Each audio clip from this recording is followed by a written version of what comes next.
All right, folks. Hopefully, you're all doing well. Big hello to Theme Park Casual. Glad to see you here. No worries, can't chat because I'm on the road, but I'll be listening in. Hopefully, you have a nice chill time here. Moira Kitty, very glad to see you here too. Now, folks, if you're not familiar with today, this is just another little casual stream. This is Movie Nights with Mongo here. Movie Nights with Mongo. Let me take a drink of water, folks. And if you're unfamiliar with the whole thing here, with the whole deal with this stream, I'm a chill dude, so it's a chill stream. Let's keep it chill. No rabble rousing and no roughhousing.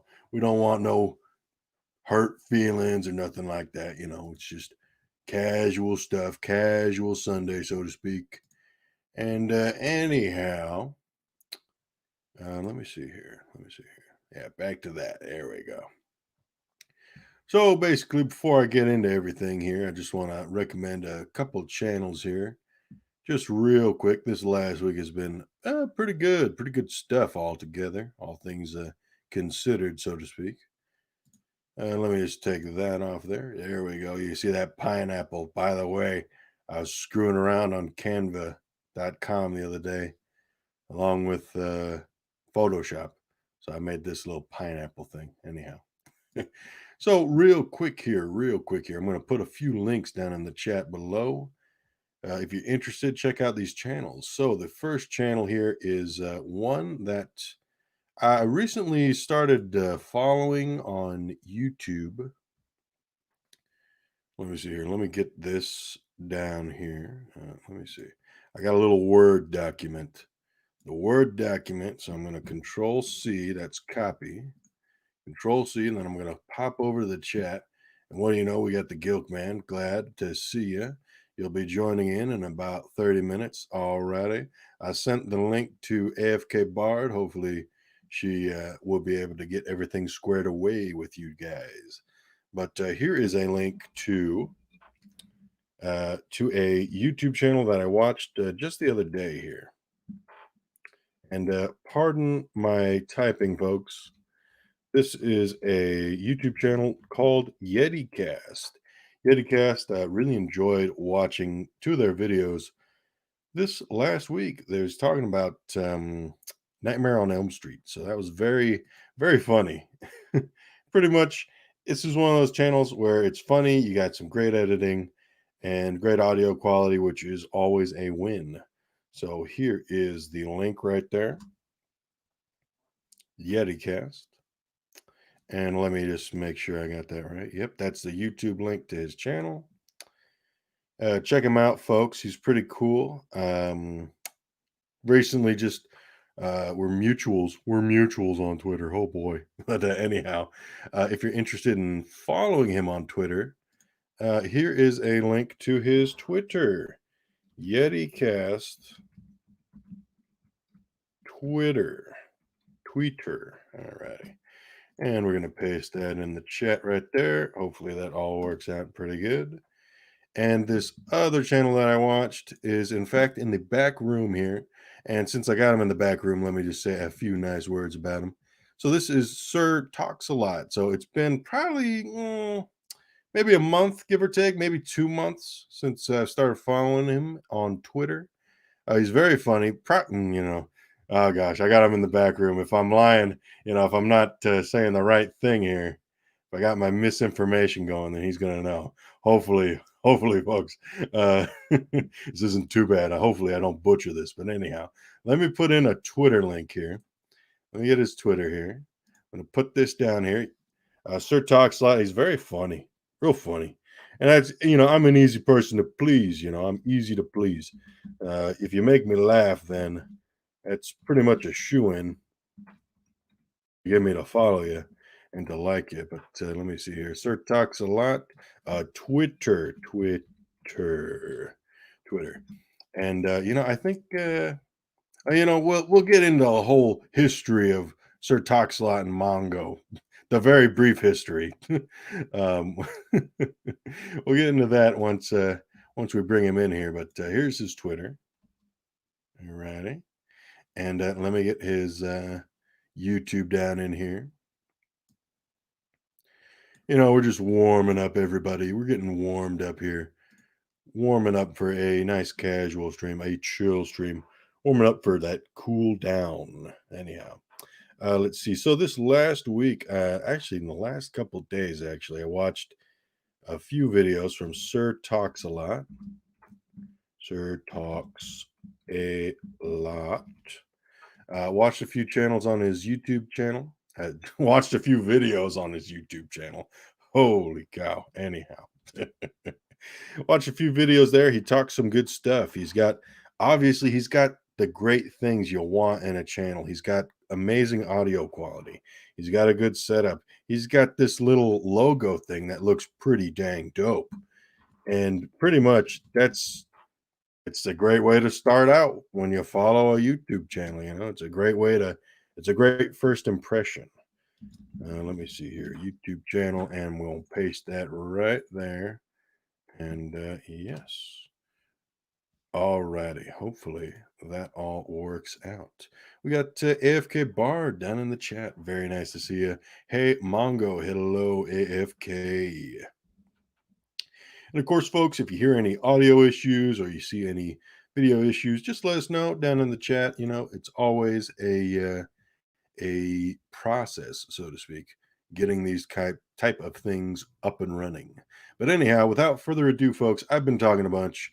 And I've been gabbing, gabby, or whatever that thing is called. But I'm going to add this special guy into the stream right now. This is Sir Talks a Lot. Hello. Hello. How you doing, Sir Talks a Lot? I'm quite well. How are you, Mongo? I am good. First off, thanks for having me on. Second off, that intro music was pretty freaking good, man. I'm trying not to curse. I'm sorry. It's hard for me. You've seen my videos, I got some oral incontinence going on. So happy to be here to talk some movies and just chill, though. Get away from all the rest of that. Oh, yeah. Uh-huh. Yeah, and let me just say, so just to recount the broad history, as vast as an ocean, as deep as a puddle, so to speak, of our relationship. I like to think we're really on a great mind meld right now. We're on a great mind meld here. So let's see here. So here, folks, let me tell you guys, this guy right here, he gets it. I try. I don't claim to get it myself, but he said it, not me. Yeah. So if you're familiar with the yearly plight that happens, the great Battle of Ragnarok that happens every year around Halloween time, around fall, there is a huge battle, a war against candy corn. For the corn. So there's a huge battle here. I'm on Twitter. I see Drunk 3PO, doing his usual thing, doing his usual thing, being a stud, on Twitter and Absolutely. defending the candy corn. And I'm thinking, well, maybe I'll screw around a bit, make a little video, throw something together. I do that, and the war rages on, and sometimes it gets bitter, sometimes it's sweet, but anyhow. Yeah. So along the lines of this battle, you get to meet some great people. You get to meet great allies. It's like one of those anime, those Japanese cartoon things. You get to meet new people. And let me tell you something, folks. One of the first tweets I saw from Sir Talkslot was him saying the very thing you heard earlier, folks, for the corn. For the corn. Yes. Simple, it's sweet, it's just like candy corn. You just can't hate it, But It's the little things in life. It it's the really little is. things. Hmm. So, we've got a good warm up going here. So, Sir Talks-a-Lot, this week. Actually, no. Let's have you introduce yourself. So, Sir Talks-a-Lot, talk a little bit about yourself, who you are, what you do, and yeah. All right. I Sir talks a lot on YouTube. I got into YouTube because the entertainment industry was shutting down so badly. So figured I'd get myself some exposure. But what I do is usually just random stuff. My favorite is mental dysentery because I just unload all the weird crap that runs through my brain onto the internet. And if one person laughs, that's a win. Absolutely. Most of the rest of the time, I'm just a groundskeeper and a janitor at a church. That is awesome. That's really cool. And I'll tell you this much, man. You definitely make this guy laugh. You definitely make Mongo laugh. Well, that's a win for me then. Whether it's on Twitter or even just the few videos that I saw, and honestly, apologies for not watching your stuff sooner. Hey, Because it was like 2 or 3 weeks ago, you were saying, hey, watch some of go, my stuff. I'm man. like, oh yeah. Life happens, bro. Trust me, I understand. I get it. Oh, look at that. You're getting some great compliments. The chat loves you, baby. Look at that. AFK Bard. Dude, that for the corn is very Warcraft. For the Horde. Gave me chills. Look Thank at you. that. That's great. I appreciate that. So let me ask you, Sir Talks-a-Lot. How often have you been on a live stream before? This is my very first time ever. Oh, well, that's awesome. That was awesome. I always prefer post because then I can cut out a lot of the stupid stuff that I say. Oh yeah, totally, man. Gosh, I get you there, man. Yeah. Yeah. I actually just started watching YouTube this year, and thanks to my brother, I was turned on to the Fandom Menace, and through them, I found you, and then the Gilkman. He's a crazy honest guy, and it's refreshing. It's awesome. So I'm just looking to continue to build the network, and this is a good place to do it. Just a nice chill vibe. That is great. Like, really, for me, I can't really say that I'm like a huge guy in my own right. I'm pretty fresh to this whole thing too, but really got to say it's really neat, and it's really fun just meeting new people. And even when I watch different channels, like whether it's Nerdrotic or Geeks and Gamers or Drunk 3PO, there's so many different channels out there, and it's like, okay, I can see things even if I don't necessarily agree with some things here and there. I can see like, okay, that video looks great, the audio quality looks amazing, or looks amazing, it sounds amazing.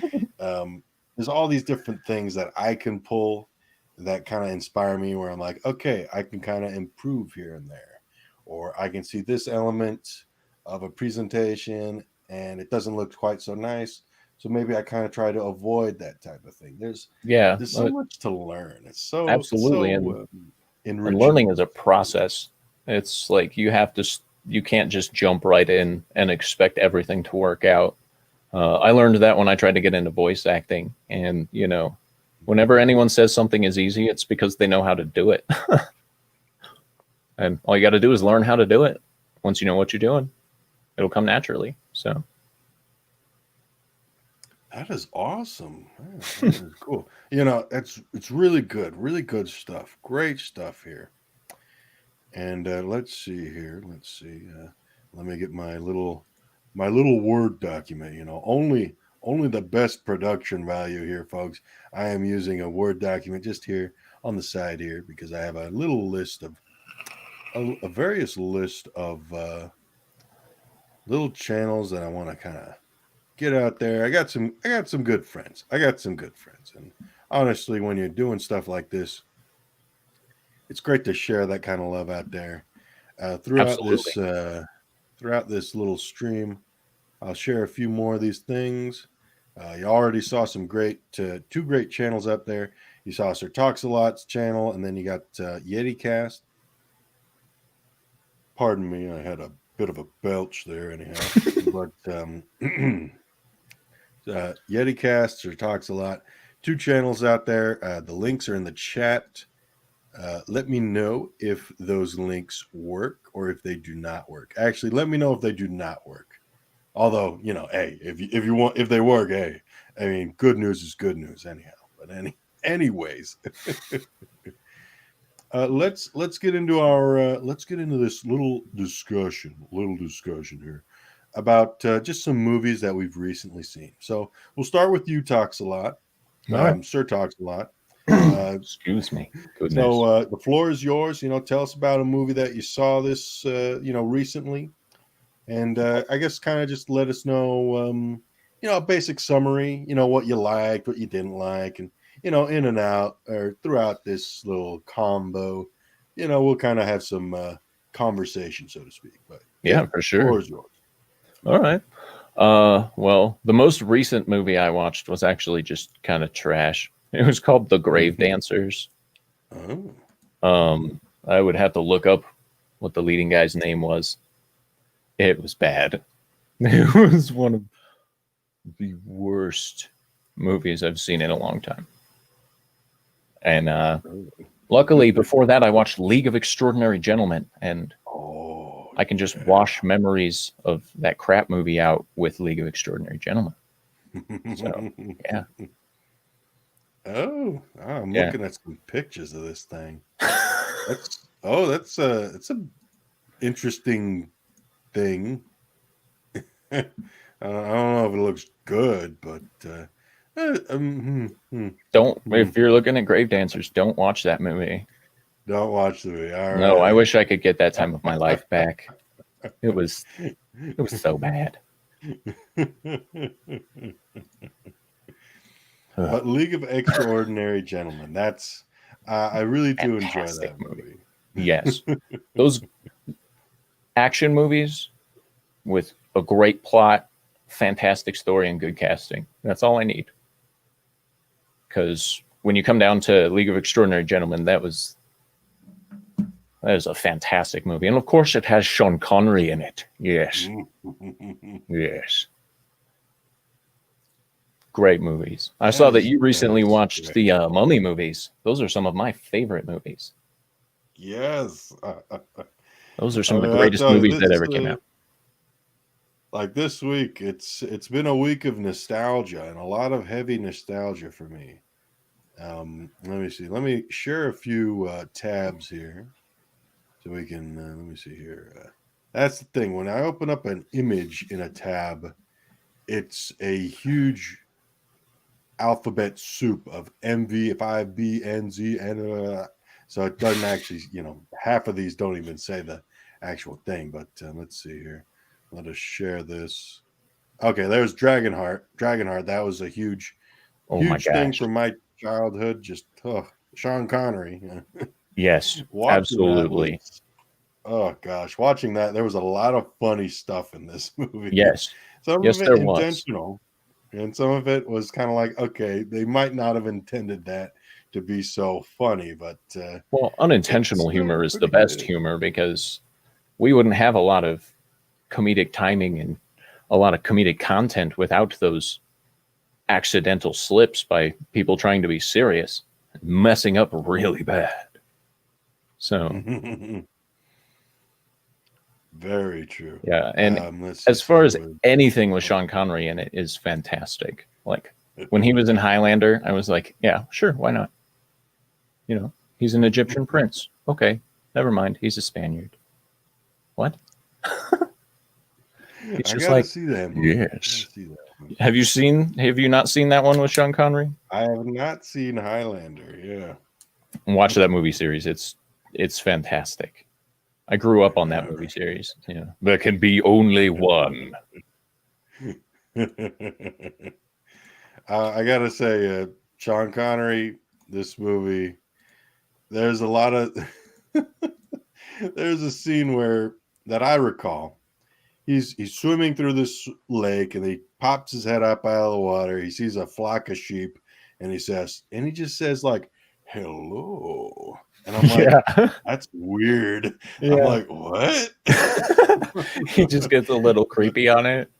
Yeah. There's a lot of funny things, and of course Connery, he does amazing. Obviously, everyone knows the line, "I am the last one." All that kind. Hmm. That movie, Uh, for its time, was also a masterpiece in CG and like overall camera effects. I thought that movie was oh fantastic in yeah, every aspect. one of the cool parts with that movie, the special features. They had this nice little documentary. It's probably about an hour long. The making of Dragonheart, great stuff. They used same CGI, same company that did Jurassic Park worked on Dragonheart for Draco the Dragon. Nice. Great stuff. They even in their first screen test, they elongated a Tyrannosaurus's head for Draco, and that was just the first test screening or image. Not even the test screening, but just the first kind of The looking at concept of how it, the CGI kind of work. Yeah, that's fantastic. I had and no idea. it was I need to very watch the it special was features very more neat. often. I'm like, that was amazing. And then after that movie, the next night I watched Dragonheart: A New Beginning. I've never watched Um, that one. ugh, There was a long mm-mm. period of time there where I just skipped sequels. I was like, no. So haven't seen that one yet. The CGI is, well, the budget is pretty much a third of the budget of the original Dragonheart. I can tell. Um, you have that brother from Malcolm in the Middle, right? Yeah. All There's right. is stuff there, and you have well, it's Animation just not. It commentator would have wasn't a thing quite. or two to say about that. Wow. It was a bit of a downgrade to say the least, but The very least. Yeah. Wow. yeah. Let's see. Okay, all right. Thank you very much, AFK. The links are working. She would sub to you, Sir Toxalot, but she's already subbed to you. Always Very good. nice. Thank you. I would normally Dennis say something with a Quaid. curse word. Dennis Quaid squatted in Sean Connery's mouth for an entire day What? in the movie. Well, Oh, yeah. there's an image for you. Wow. I actually just ran that mental image of him actually being like, ugh, thank you. My mom didn't understand the concept of sequels, so she would buy us Dragonheart. It would be the sequel. We got Free Willy 2 that way too. Uh, well, alrighty. That is funny stuff. That's good. I'd say those two Dragonheart movies, they were all right. Well, the second one was probably the worst movie I've seen this week. Okay, The this week. Mummy Okay. movies, really fun kind of watches. There's some really great stuff. Yes, yes. I wanted to share this in particular here. Let me see. I got this. Looking back at that movie. Let me see here. Let me do that. Just some real great stuff. Some funny stuff too. Just a lot of giant mouth things in this movie. Just Emotep was one of my favorite concepts in this movie. The stretchiness of it every time, regardless of whether he was sand or in the sequels when he was water, it didn't matter. His mouth had to go like 7 times the length. It's like, is that your superpower, bro? You're like, like that's the scariest thing you're gonna do. Okay. But no, like those movies were fantastic. I loved it when he started catching up with the people who opened the chest. Like just that whole sequence from awakening until full restoration is just one of the greatest movie sequences ever. Just because they're terrified and they're all like, we're going to go get drunk. Oh, I'm dead. Oh, well, let's hide out here. I died. I'm going to run away. I died. Dang it. Something I really enjoyed with that first movie was Emotep right when he reawakens. Freshly decomposed corpse Still gooey. Emotep. That is my favorite. That is my favorite. Yeah, that scream. Yeah. Yes. Oh my gosh. It's both terrifying. He's like, it's great. And just all that great stuff. And Benny, and he's praying in all these different languages, and he gets to Hebrew, and he's like, the language of the slaves, and all that stuff. Oh, so funny. Man, Benny was a great character too. Yeah, it was a real shame. Hey, O'Connell, we got all the horses.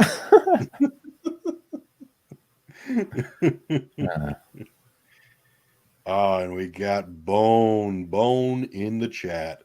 Hello, AFK Candy Corn. Yeah. Got Kashyyyk Queen. Hey there, Amber. Glad to see you. Hail, friends. And yes, thank you very much. Thank you. If you're new here to the chat, I am joined right now by Sir Talks a Lot. Hello. Sir Talks a Lot. Great dude. Very funny guy. We're kind of just going through some of the movies we recently watched. Speaking of movies, there was, of course, The Mummy Returns. You get Patricia Velasquez, or I forget the actress's name. Anaxinamun's actress is a heartthrob, a beautiful woman, and she's gorgeous. Yeah, and so I thought she did really well in that too. Like she had the right kind of intensity. Just a little bit of psychotic, but hot enough to let it go. Yeah, that's great.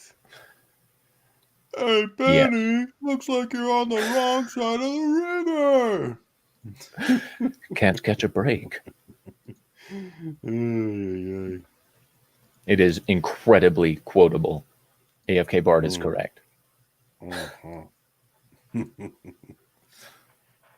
Now, I'd probably say the highlight of the movie that I really enjoyed a lot this week was, in fact, and let me share the tab here, was The Scorpion King. Unfortunately, they didn't really got very many like high resolution like images on Google, so I had to make do with what we got. But man, this was a huge, loved it as a kid. Loved the movie. Absolutely, everything I wanted as a kid. For me, it was what actually turned me on to The Rock in any way outside of being like, oh, it's that another muscly guy that throws people around. Cool. And then he was all like, oh, I'm the Scorpion King. And I was like, I can get into that. I think that's also the movie that turned me on to Godsmack. I think that was the one. And yeah, the Scorpion King was fantastic. The Arrow Catch by can't remember his name. That like Yes. just that whole sequence was fantastic. Like those movies are just pure action. Enough comedy thrown in to keep you engaged for the next segment. It's a good movie. Mummy is way better, but for Dwayne Johnson, he tried. There was a lot of stuff. I had a lot of very fond tweets about this movie. Just the cast. There were just some. This is a movie filled with monstrous men. Yeah, Michael Clark Dwayne Duncan. Johnson, of course. You got Michael Clark Duncan as Balthazar. He's like, if I am not the king, then why do you kneel? And he's crushing a dude's hand. That's just great stuff. Then you have Ralph Moeller as Thorak. I love seeing that actor. He was in Universal Soldier. He was in Gladiator. It's been a long time since I've seen that one. Oh man, he was in Gladiator. What? Yeah, he was in Gladiator. He was that like that German gladiator who. Oh yeah. Now I remember. Yeah. You have Kelly Hu as the sorceress. Amazing, total heartthrob, of course. Bernard Hill, who you may recognize him as the captain from Titanic, and of course he was King Theoden. He's just some random, well, not random. He's like a sciencey guy. Your bad guy in this movie, he was solid. Stephen Brand as Memnon. He was a nice kind of subversion in a way. It wasn't some gigantic, super ripped dude. It was just a really skilled veteran of a soldier who was ruthless. That was nice. It kind of showed the reality that skill can best physical strength and power like 80% of the time. And The Rock, of course, being the perfect mix of skill and strength and physique and all of that, I guess. But, Memnon was fantastic in that. Like, he wasn't like the overly brutal dictator that a lot of the times you'd come to expect in these sort of movies. And I thought Memnon was just like perfect. And of course, I thought the costume designs were great as well. Yes. Being that I was a teenager watching that movie over and over again. JK, LOL. Let's see. We got a couple special guests here in the back room. Right before I bring them on, let me just say that my final words on the Scorpion King overall, although not an equal to Conan the Barbarian, the first movie at least, it definitely exemplifies some of the best elements from that film. You have gigantic, monstrous men fighting each other. You have wonderfully beautiful women who are also capable in their own rights. You have just these wonderful elements that are found in the Scorpion King movie. And really, I'm going to say, I like it a lot more than Conan the Destroyer. But that's Conan the Destroyer. So that's kind of, I will disagree with you on that, but we're moving on. So without further ado, folks, we have two very special guests here. We have AFK Bard and the Gilk Man, aka Thomas Gilkey, aka Thomas the Tank Engine, aka the Lord of all good things. Anyhow, let me add these folks in right now, and here we go. Oh, salutations. Hey. Hello. Hail. Hey. That was a really nice selling for Thomas there. It was. Gilkman. What's up, the Gilkman present. The Gilkman cometh for Mongo whenever he calls me. Fucking Thomas the Tank Engine. Adios mios, Mongo. Adios mio. Come on, man. Hail, Sir Toxlot. Hail, AFK Bard. Well, I was just going to say, I never got to see the Scorpion King, unfortunately, but I was diehard Mummies fan through and through. And the campier they got, the better. I one of my guiltiest pleasure movies is the third Mummy movie. I literally can sit down and just glutton watch that movie. So Well, Mm. The Scorpion King is definitely worth a watch. yeah, that's going to be on my list. I love the Scorpion King a lot. I kind of love how it kind of connects the Mummy Returns. And I also love the Mummy Returns. I like the Mummy Returns more than I love the Mummy. Mm. That's fair enough. I hate the third Mummy. To me, the third Mummy is complete garbage. A lot of that people was- thought that. And, everything, you know, everything that was. What was that? you're not wrong. Everything that was good about the first and the second one, they ruined it, and they could. I think what would have made the third one better is if they brought back Ardeth Bay. Oh, come on, dude. They had a Yeti battle in a monk monastery somewhere in the mountains. That was pretty epic, right? You had Or- Yetis going goal after they kicked some evil dude through some goalposts. Yeah, that was a little too much for me, honestly. The goal thing was too much. I loved the Yetis, though. The way they just kick people around and throw them. It's very entertaining. Now, okay. Give me 1 second here. So, the Mummy 3. I don't know. I don't know if it's a winner, but it definitely is. That's a lot of fish. It's a lot of fish. anyhow, I had to do that at least once. You know, I had to do it at least. I love that movie. But hey, you know, it's definitely. I mean, you're talking to a dude who watches Godzilla movies, watches King Kong movies. I watched a bunch of King Kong movies. Some of them were stinkers, and some of the Godzilla movies are stinkers too. Man. Have some element that stinks. Son of Godzilla was the worst one ever. Oh gosh, That suit, the So little bad. oh gosh, the freshly born Minia, just like oh gosh. It was such a terrible movie. I loved the 1960s Godzilla movies, specifically the original King Kong versus Godzilla was Ooh. fantastic. Loved that movie. Every part of it was great, including the fact that you could totally tell that it was people in giant rubber suits. Yeah. Oh, that's Now the best let part. me ask you, Toxalot. Have you seen King Kong Escapes? No, I have not. Now that is also made by Toho. Came out, I think a few years after. You have a different Kong suit, so in my opinion, I like the Kong suit there a little more, but I think it's definitely worth a watch. I definitely recommend it to you. You get Kong, then you get Mechanic Kong.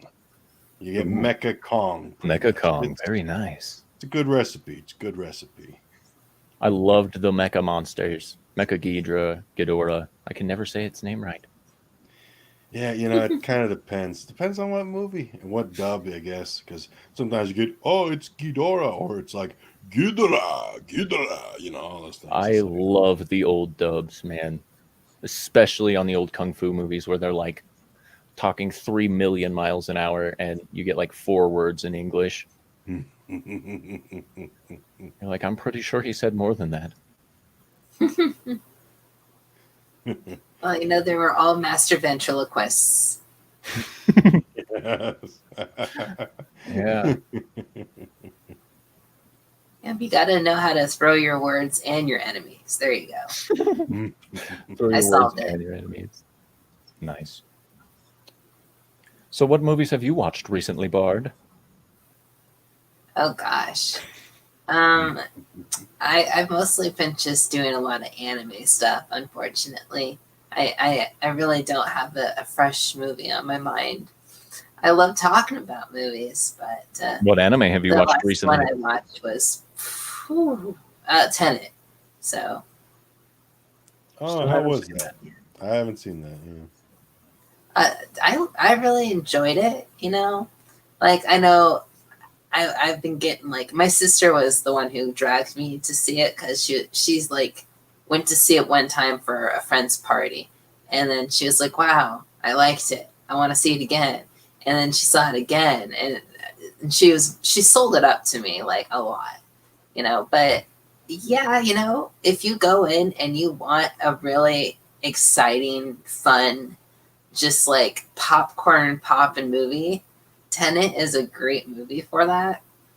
It's really hard for me as a person who, like, I want people to go without getting spoiled. It's one of those movies that if you try to explain any part of the storyline, really, you go into dangerous territory. So Ooh, I like that. yeah, Well, I'll have to watch it now. Yeah, it's right. That's the thing is, like, I went in because I had been spoiled. I heard something about it, so it kind of ruined a bit of the reveal stuff to it. So yeah, it's like if someone likes adventure, exciting action, and popcorn, you know, and you also happen to be a Nolan fan, that helps too. But it's different than the other Nolan movies that I've seen. So there you go. All right. I'm always down for and Robert can't Pattinson's predict. actually really good in it. Oh, he's in that, huh? Huh. Yes, I completely forget. It was funny because my reaction to it when I went in and started watching the movie was, "Oh crap, I forgot he was in this movie," and then I was immediately gonna be like, "Oh man, this sucks." But then, like, he turned out to be my favorite character in the entire movie. So, yeah, I don't know. Yeah. So I guess if you want to know if he's a good actor, if you haven't seen him in anything before, Tenet's also a great way to figure it out. He makes me think he would be good as a Bruce Wayne, at least. I couldn't say, he still doesn't look like a Batman to me, but his acting chops makes me believe that he could pull it off as far as Bruce Wayne goes. So he's got good range and a decent amount of skill to pull off a variety of characters then? Yeah. Like, I mean, haven't seen his other stuff, but in this one, like, he's really good at being casual, like pulling off like a casual kind of personality, like just a normal dude, but also at the same time, like really emoting when he gets like passionate about something, which you don't obviously get with Twilight, and you obviously don't really get with the Harry Potter movies either. But no, so that was my thing. Well, that's good. Yeah. Emotional range is very good in an actor. It's very important. I cannot engage with a character if I'm all like, "There's no way that guy feels that way right now." He doesn't sell it. So, oh, sorry, I'll wait. No, you're good, bro. What's up? You're good, How you Tom. doing, Gilman? I was hearing AFK. You know, so I've been a fan. I've been following Robert Pattinson for a very long time. Yes, was Twilight. Was Twilight any good in terms of acting? No, but I saw him in a film called Remember Me, which had him, Emil DeRavin, Chris Cooper, Pierce Brosnan. About it was like having to do with 9/11 a little bit, and he actually put on a really good performance. And he matched up alongside Chris Cooper and former James Bond Pierce Brosnan, and to me, he held his own. He was also in another really good movie with Christoph Waltz and Reese Witherspoon. I think it was Reese Witherspoon, called Water for Elephants. Oh, And incredible. I have not seen The Lighthouse, which was him and William Dafoe, but from what I've heard from people within the community and my friends, they thought he was incredible. So I think I'm excited to see how he can do as Bruce Wayne Batman. I think he can pull it off. If nobody thought, I don't think that Keaton could have pulled it off, or that Christian Bale could have pulled it off when Christian Bale was first cast. Nobody thought that Val Kilmer could pull it off, and in my eyes, they did. Nobody thought that Mark Hamill could pull off a Luke Skywalker, but we were all blown away. Yeah, you're in absolutely right. 4, 5, and Mhm. 6. Say what you will about The Last Jedi and Rise of the Skywalker, but in Rise of the Skywalker, when there's a little camp scene on the island, that was actually pretty good, in my personal opinion. And to me, nobody knew that Robert Downey Jr. could make a good Iron Man. That He is a very good point. he blew my mind. I Mhm. think he blew my Yeah. mind, and he blew all of our minds. So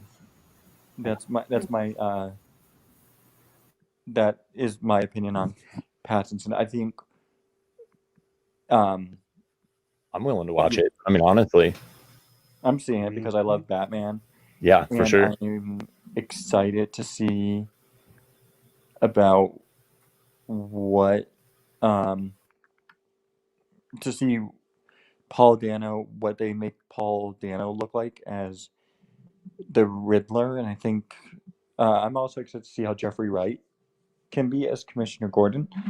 Yes, is he predominantly white in the comics? Yes.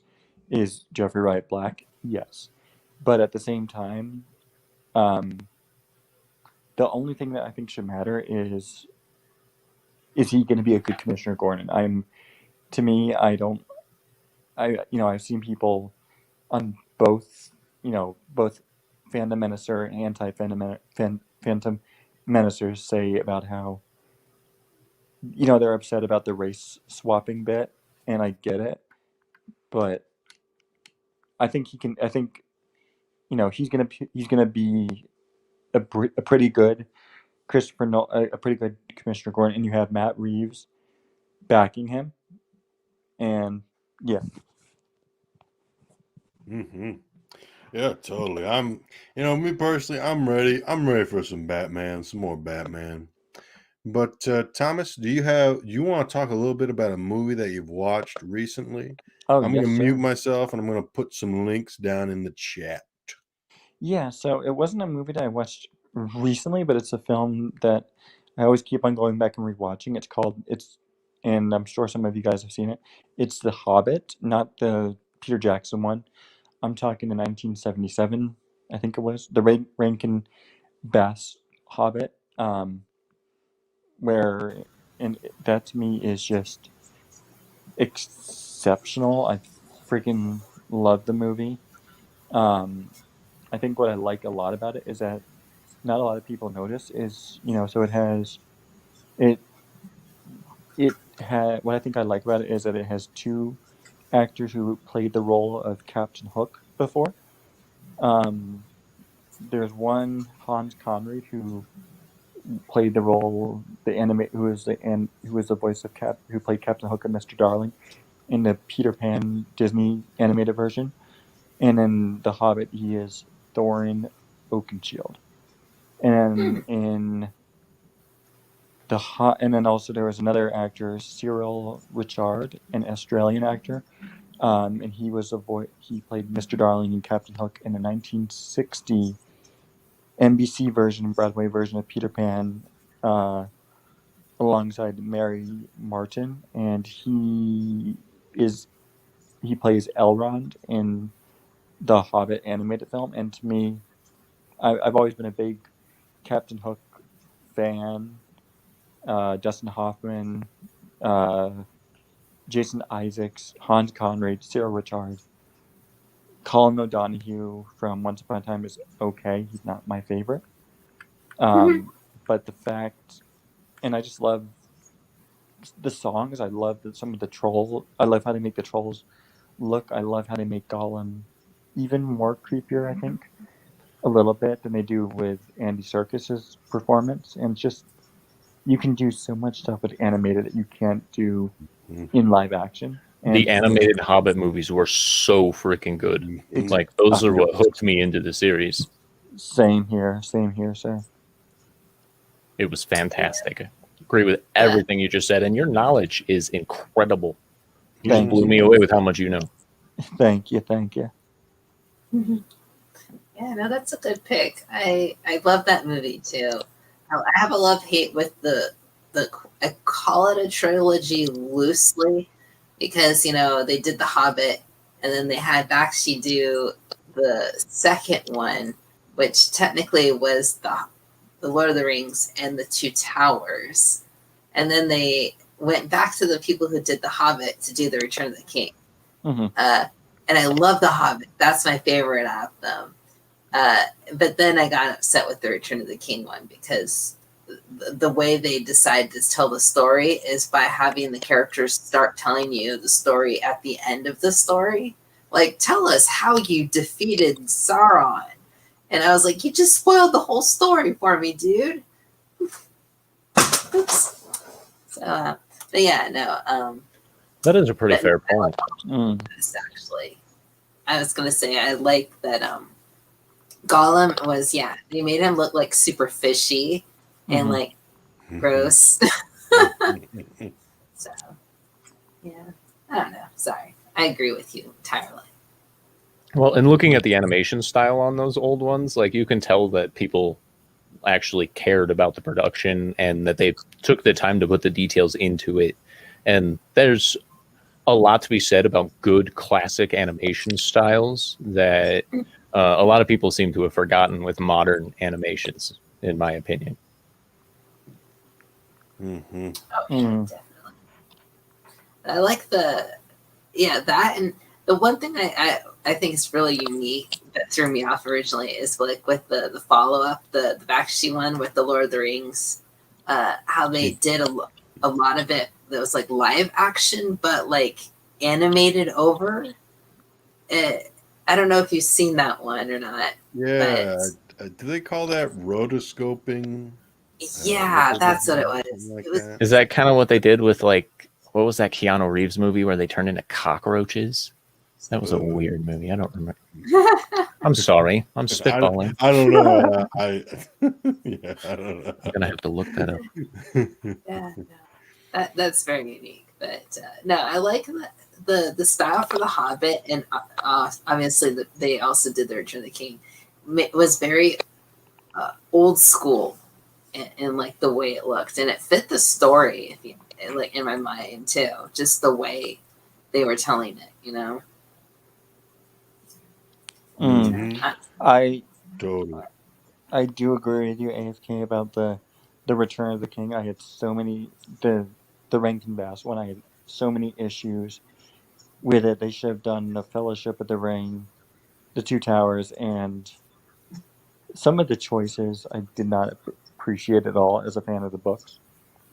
Mm-hmm. I'd have loved to Yeah, have seen Treebeard. That would have been great to see him, see the ants and all that kind of stuff. Been awesome to see them animated, That would have been very cool. it was. Oh, It's interesting but the things that they shaved off. real quicker. Real quick here, AFK. I'm gonna interrupt you in a real brief here. So let's see, we got Moira Kitty down in the chat. Nice to see you, Moira. And if you want to get in on this, you just say yes, and I'll DM you the link through Twitter. Let me just take this brief moment to, do a little bit of put a few links down here. So if you're unfamiliar with Moira Kitty, she is here on YouTube.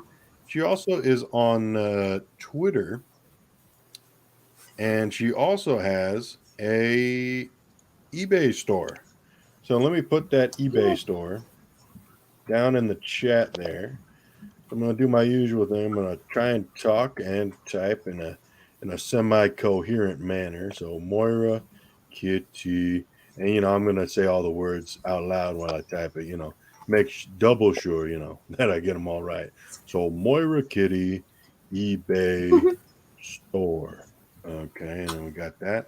We do the little paste, and don't put that right there. And let me see, you got that going in there. Let me just put a link to her YouTube. YouTube. Put the link down there. So we got Moira Kitty YouTube. I'm going to paste that. I'm going to do that. All right. So basically, folks, check out Moira. She's really nice. It's been a pleasure getting to know her and interacting with her. I've taken a look through her eBay store. There's a lot of cool things you can find on there. There's some comics, and comics are always neat. I'm not a huge comic collector, so to speak. Very recently, I've been doing some Godzilla stuff here and there, getting those comics from IDW, a few from Marvel here and there. But there's some cool stuff on there. You can find some comics, you can find some paintings, and who knows, you might find something you never knew you needed in your life. And that's pretty much what I'm going to say there, folks. Moira Kitty, again, if you want to get in on this little chill discussion here, just, let us know down in the chat or through Twitter. Anyhow, let's get back to the discussion. So, yeah. I just have to. So, Moira is incredible. I've had I've had streams with her and whatnot. She has a heart of gold. You know, pretty much what Mongo said. I have not checked out her eBay store, but I might have to actually do that. Go and sub to Moira Kitty, guys. She cares about a lot of people. She's incredible. You will not find a better one of the better supporters in the community than Moira. Well said. Amen. Well said indeed. Sorry, Mongo. Continue. I No felt like I had to. You were going to say something, AFK? You were going to say something earlier? Oh gosh, I wouldn't be able to tell you if I did. Oh, that's I on feel me. that. That's on me, folks. I have done something I did not think I would do. I have silenced a person that I like to say is my friend, but sometimes when this kind of thing happens, you gotta wish that you have someone to lean on to, like my good friend Malakili, the Rancor Keeper.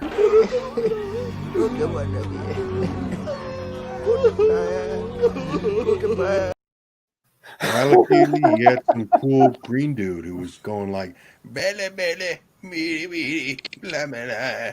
So That was apologies, fantastic. AFK, apologies.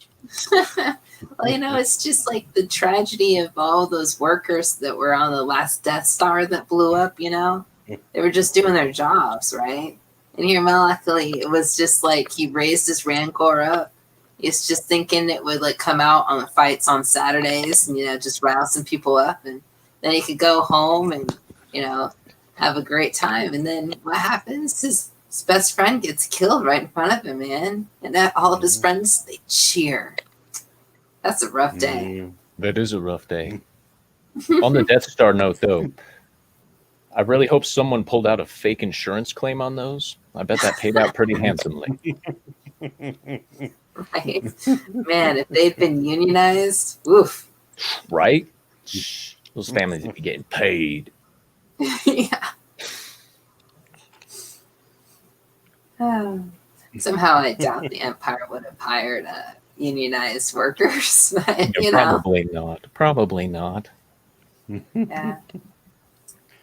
So, AFK, you were saying earlier you were watching some anime. I'm not a huge anime type of guy, but I occasionally watch it. What are some of the things that you were watching? Some of those anime. I am having like a really weird kind of like surreal kind of time with it because when I was little, I kind of got into anime like around the age of 12 with like Sailor Moon and stuff like that.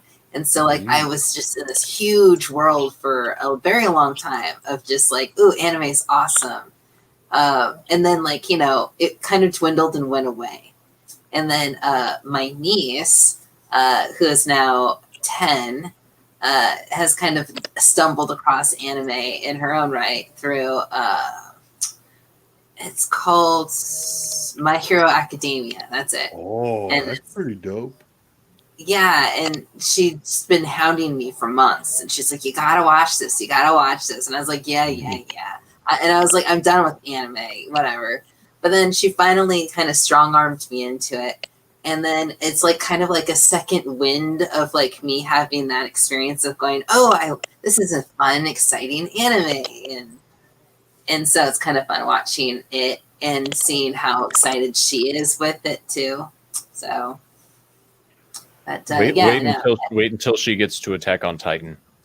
Oh, good Lord, yeah, no. She's basically at that age where she's like, cute boy is like, cool. She doesn't want to watch like the big monster stuff. Oh, come on. Even Jillian? Like, that's Oh, no. But, I do approve because it's kind of like their version of kind of like a superhero show. Yeah. It's kind of like if everybody started getting superpowers and then people who didn't have powers were the minority, like how would, society start acting? And then thered be school for it. And I don't know, it's pretty fun. And it's more like a realistic, like, what if someone had some really ridiculous powers? And, yeah, I haven't actually brought myself to watch that one yet.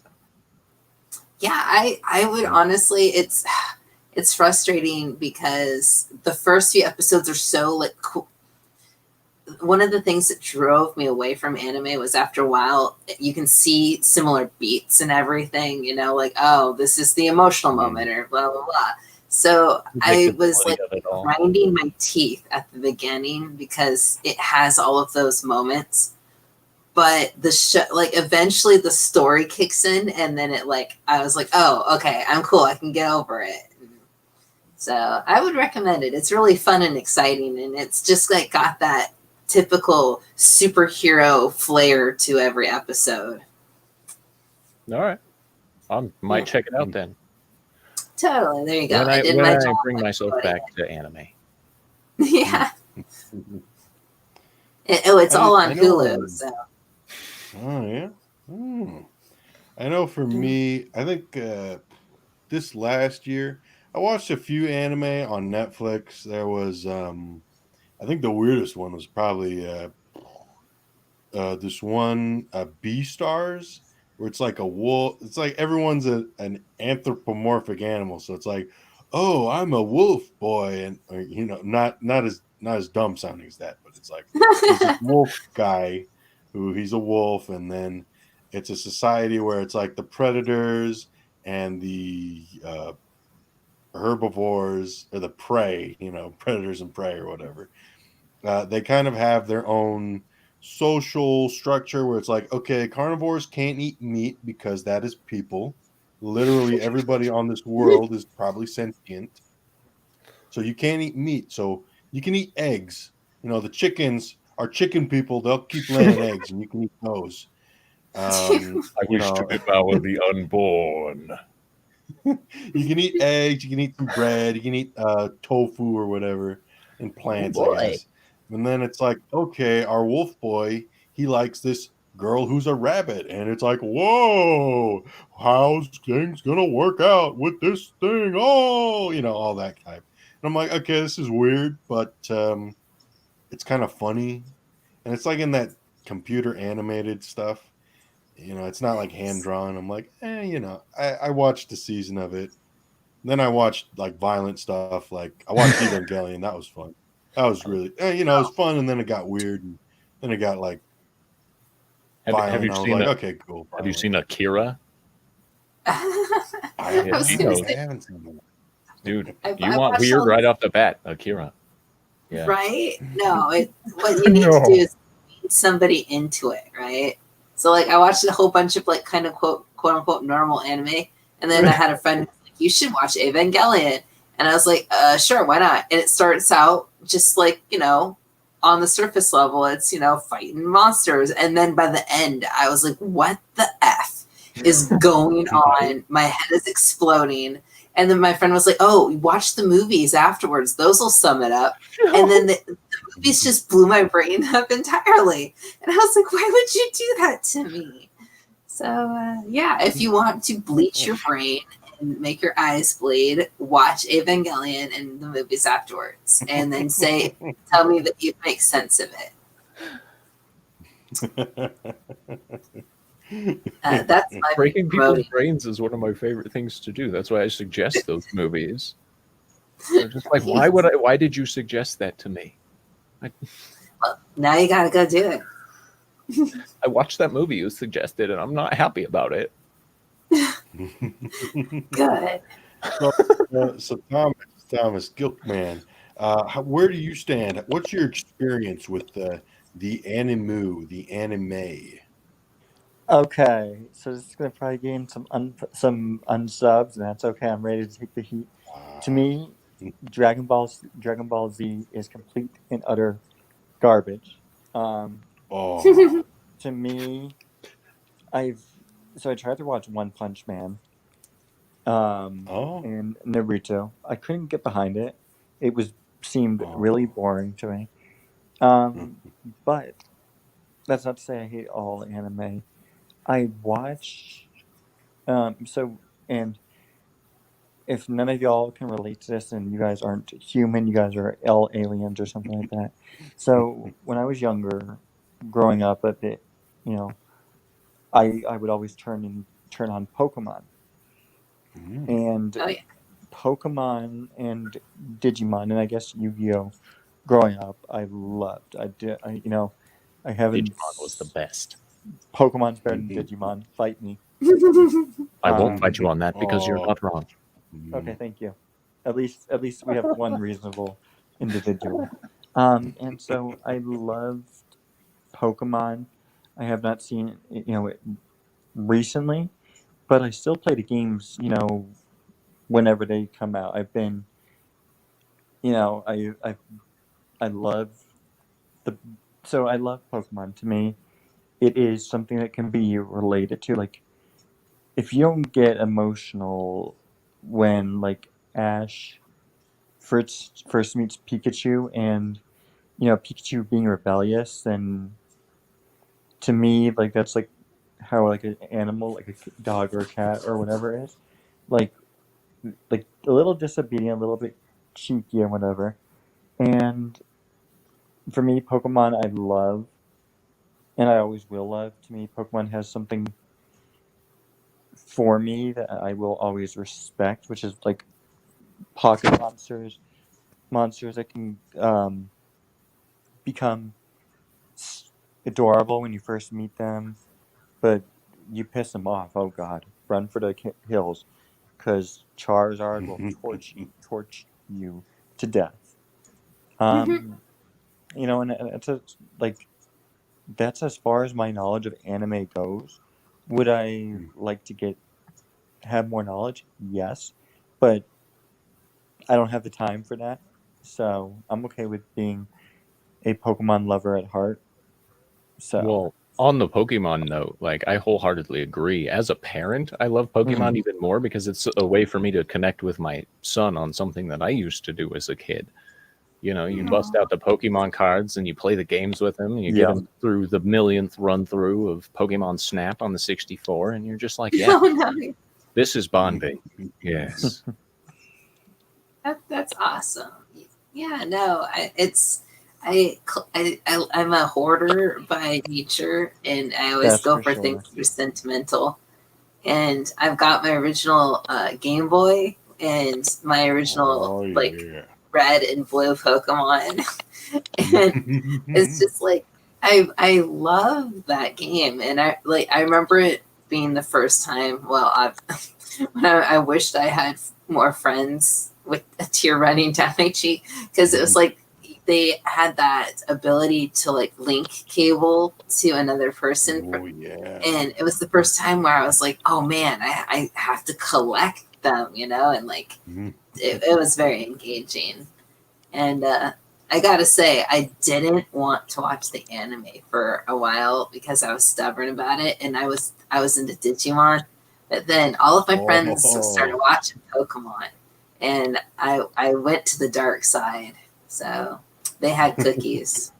Well, as far as the Pokemon show goes, having a leg up over Digimon, especially in the depth that they go for the character development, like Ash Ketchum is, the eternal teenager apparently, but like he lives his life and he goes out and he keeps trying, and that's a good lesson to teach. But in Digimon, like it just became so repetitive and predictable. I mean, not that Pokemon wasn't, but with Digimon, you just look at it and you go, okay, this is exactly how this one's going to go. Seen it. All right, moving on. With Pokemon, you're all like, oh, he's going to win. And he actually loses every once in a while. And you're like, what? No way. The struggle is real. Yeah, and I've told Thomas, in my gaming skills, I do the Ash Ketchum style, where I don't pay attention to types at all, and I'm just like, Pikachu, go attack that giant rock Pokemon, yeah. And I take inspiration from his lackluster way of being a trainer, just like throwing Pokemon left and right. What's your training style? I do what I want. Yeah. It's like, dude, that's a water Pokemon. Yeah, well, go fire Pokemon. Okay. So real question here, real talk. Digimon theme or Pokemon theme song?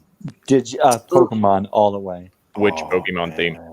Japanese. Original, the first one, I'm going to say. Then yeah, Pokemon. Oh, man. There's some stuff I loved about that Digimon, though. It was like, Digimon, get you know monsters, Digimon, champions. I don't know. I have a soft spot for that Digimon, but I mean, I guess it shows like which one is still more successful. There's still some Digimon anime, I think, but I mean, yeah, Pokemon, that's a part of life. They just redid the original series of Digimon, or they are just redoing it to remaster it basically and everything. But I was gonna say, like, I like the Digimon theme versus the American Pokemon opening song, but I love the Japanese Pokemon opening song. If you have ever want some really exciting music, I'll have to look that up. Yeah, it's like you would just not expect it. Like you watch the American version first and listen, like, because the openings are almost identical visually, but like the song style is completely different. So, but I was really big on Japanese. I was a weeboo, okay? I admit it. Shush. Nah, that's all good. I used to beat up kids like that in school. No, I was kidding. Just kidding.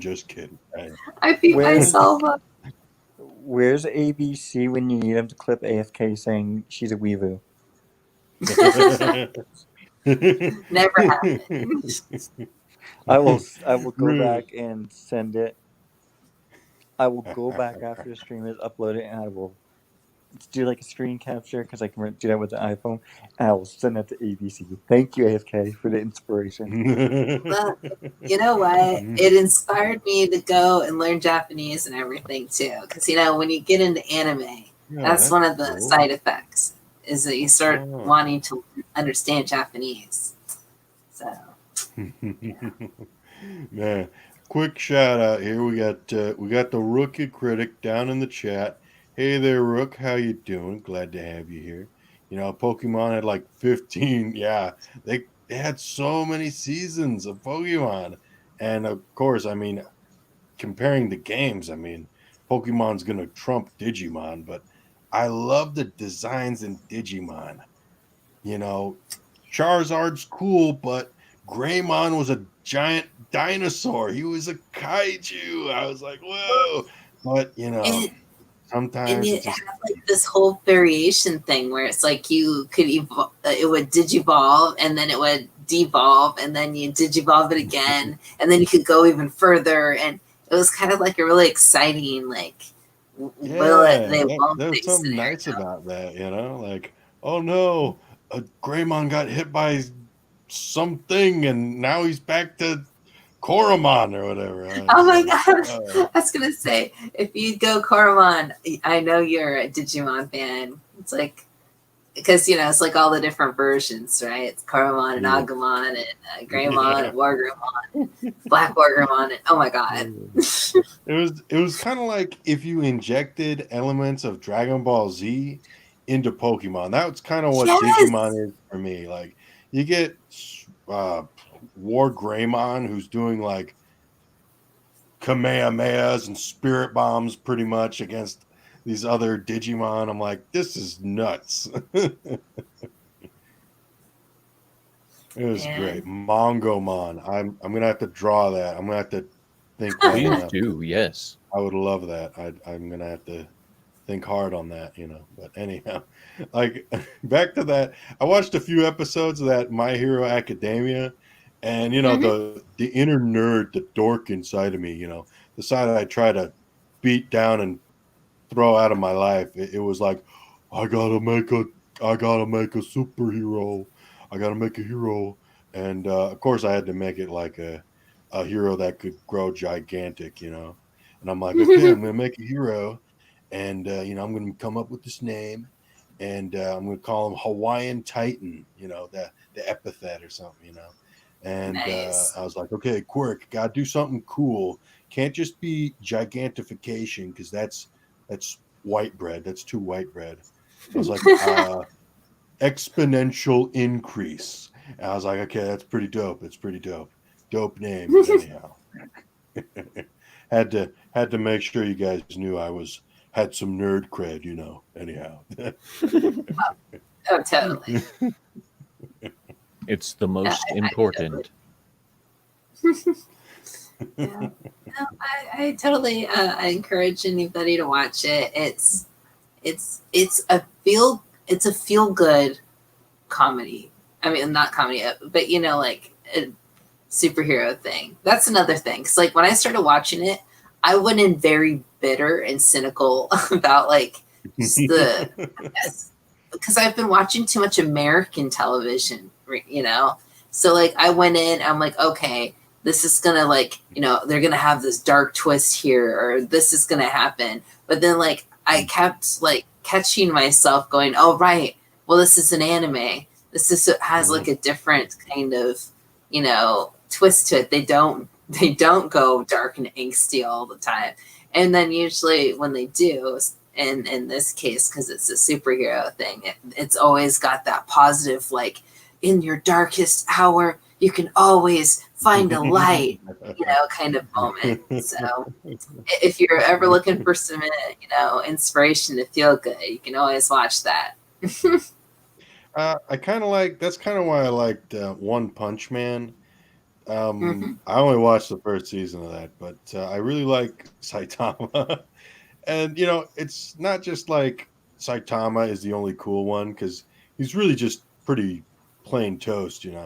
He's like, okay, he's got a funny mimi face, but when he turns it up to 10, he turns it up to like 20 when he gets serious. But and like it's not even that. You get like these cool designs like King Lion or whatever. You get this lion dude who totally looks like a Digimon, totally looks like Leomon, and you get all these other cool monsters and things, and it was really great. Just how nonchalant Saitama is when he faces off against a dude. It's just really great subversion there for me. Humor too. And oh Dude. my goodness. You guys remember that Two Perfect Girls for Me? That was Brock singing Jenny, oh Jenny, joy, oh joy. A Oh one my god. woman man's what I want to be, but there's two perfect girls for me. Oh gosh. Did That was Brock is fantastic. cringe, but yeah. Did you ever come across the Sailor Moon? No, sorry, the Pokemon Abridged series on YouTube by chance? Oh, funny. No. Love that. There's remnants that still exist of it, but they had an ongoing joke because it was basically, they would abridge every episode and just make fun of it. But the ongoing joke was just how creepy Brock was, and the fact that he was always hitting on girls and talking about breeding Pokemon. And so like to this day, I used to like Brock a lot, but then after that I looked at him in a different context. And so yeah, he's a really cool dude, but he's kind of creepy. So is that Pokemon bridged along the same lines as Team 4-Star for Dragon Ball? Yes. Oh, I'm gonna have to find that. Yes, definitely. It's pretty fun. Ash Ketchum is just ridiculous. But yeah, no. He was ridiculous wow, in the regular show too. Oh, yeah. Agreed. Deep Sea King, top tier. He was fun. Yeah. And you got all these crazy dudes fighting him. Good stuff. Good stuff. Peak.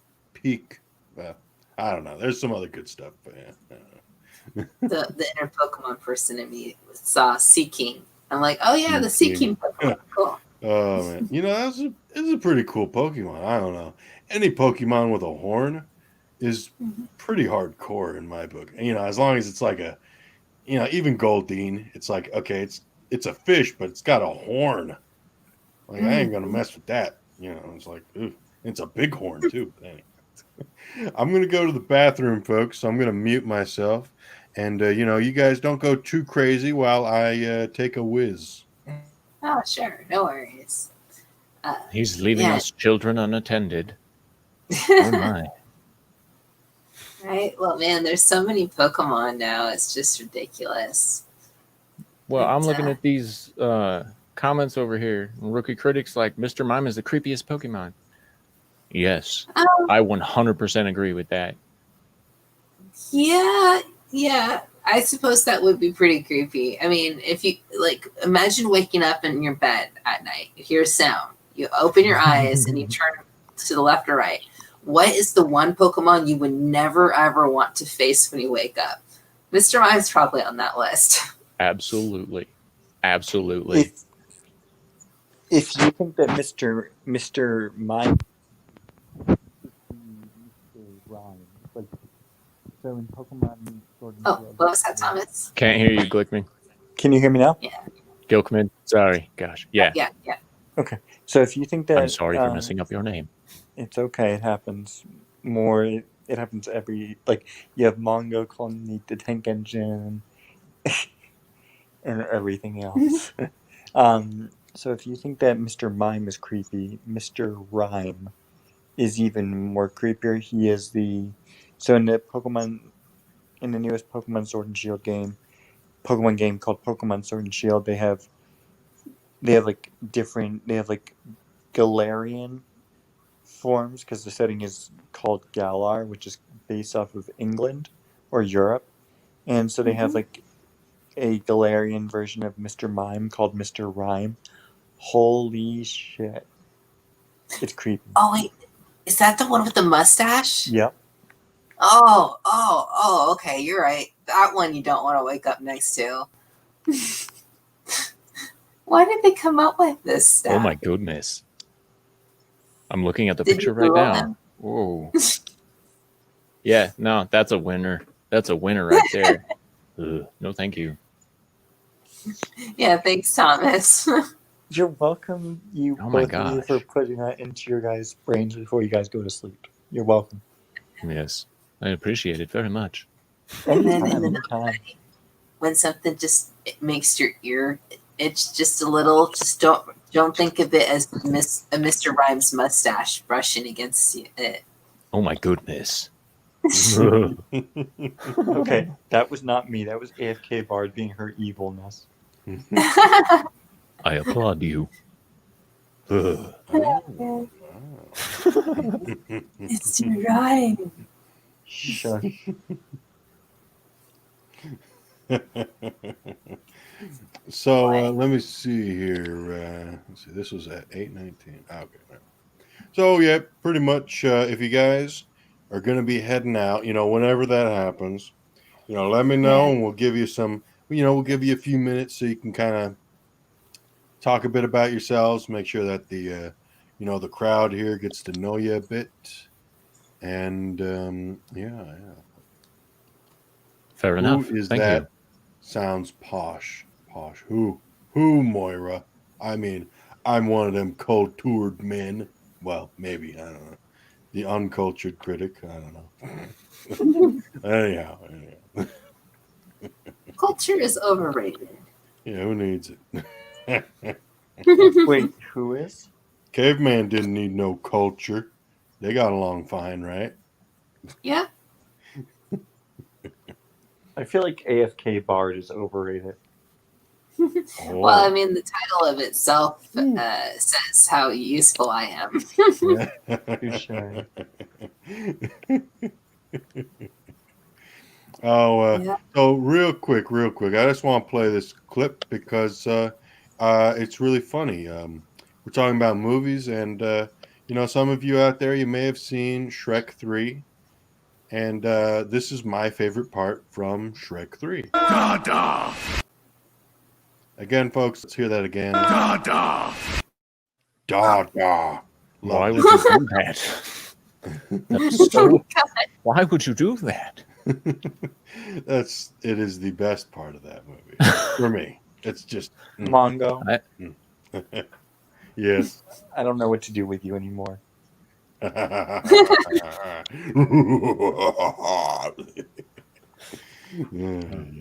Can't say I've ever seen the third one. I must have seen the You second. don't need to. You don't need to. I've seen all of them. Yeah, I what'd like, you think of that? What was that? Oh, you like them all? That? I mean, the animation, it gets better and better with every movie. It's always something to look forward to, at least. I think I like the second one a lot. I love John Cleese as the king, and Mhm. oh my god, Antonio Banderas as Puss in Boots. Me being So a fantastic. facts, me being a Oh, fan of the Beatles. I did love the scene in the third one where you have and this where there's like a reference, like they start singing, like the frogs start singing "Live and Let Die" Yes. by Paul McCartney and the Wings. It was also huh? used. It was also the theme song for Roger Moore's first debut as James Bond. So It was the best Bond song, in my opinion. It was fantastic. Mhm.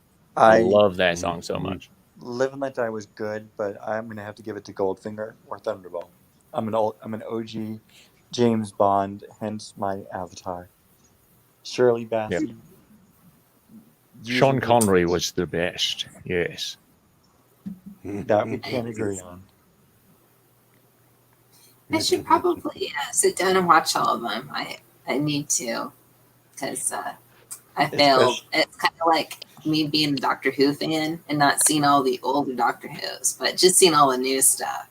Because my first real inclusion to James Bond was GoldenEye.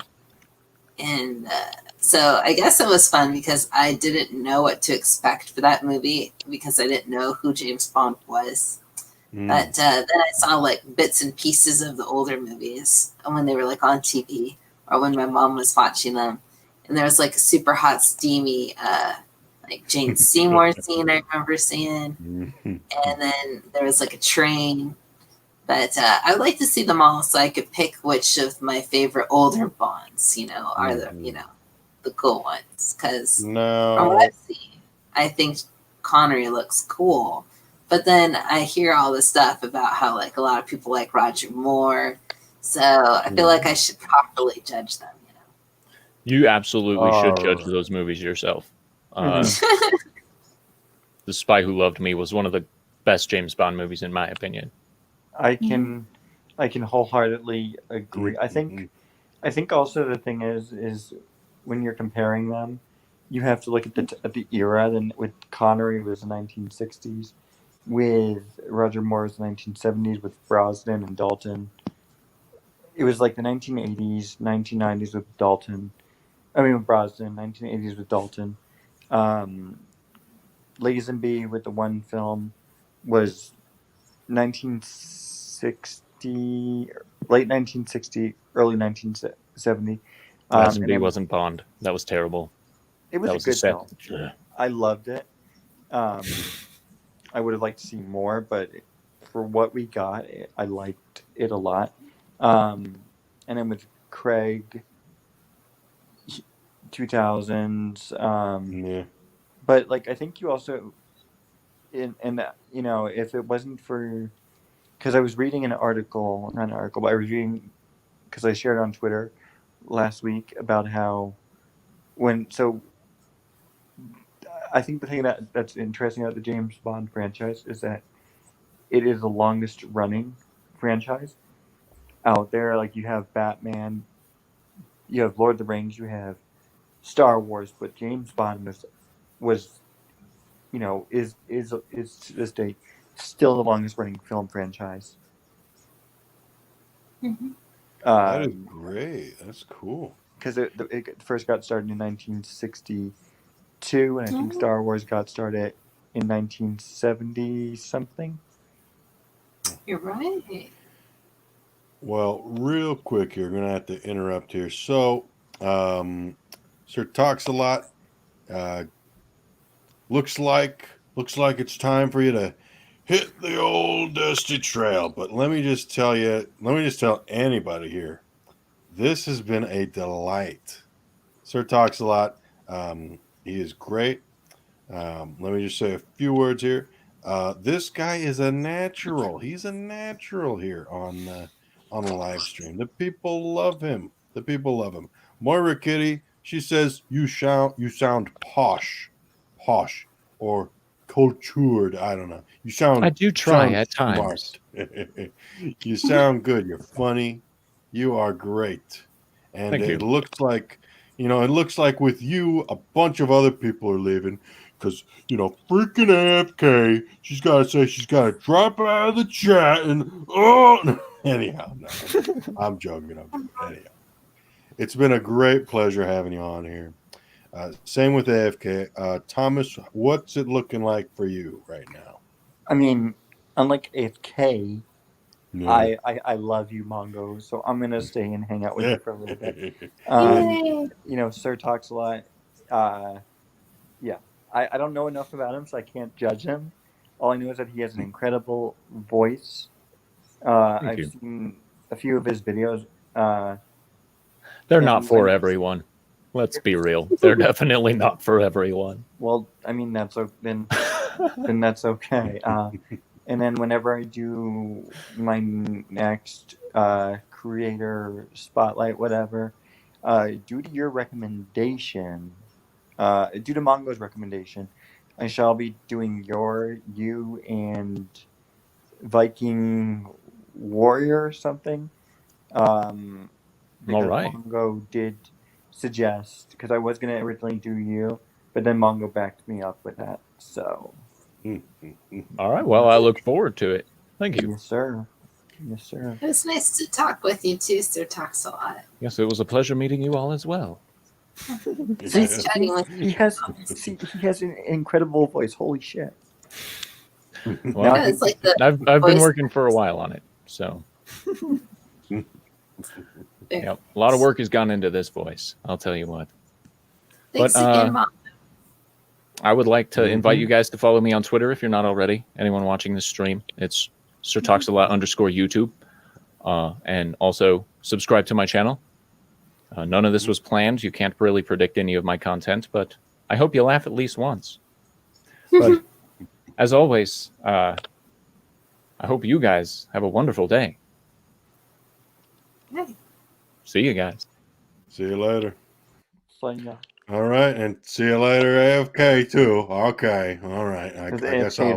AFK is a boomer. Damn, Gosh, what has she got? Some book to read or something? some Oh wait, dumb yeah, book. she does. Don't go watch AFK. Stay here and watch Mongo. Man, I was bummed. She read Jurassic Park earlier today, and I was like, gosh dang it, I missed it by like an hour. It's like, I hate it when that happens. I bet. Oh man, how are you doing, Thomas? I'm doing well. I had a short day today at work, which is good. Yesterday I worked a 10-hour shift. I am coming tentatively back on Twitter after the election because Yeah. in my eyes, Twitter is going to be crazy up to and a little bit after the election, because both sides are really kind of crazy. Both sides, there is no side that's worse. And so I'm going to stay away from it because whoever wins or whoever wins and whoever loses, it's just not going to be pretty to watch. Mm-hmm. So Yeah. I am going to stay off of Twitter. I'm going to keep on putting videos semi up. Um,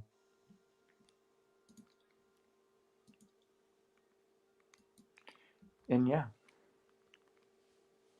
That'll be great to see. Again, folks, when you just a reminder, when you subscribe to somebody, you have this little bell notification button that you can do.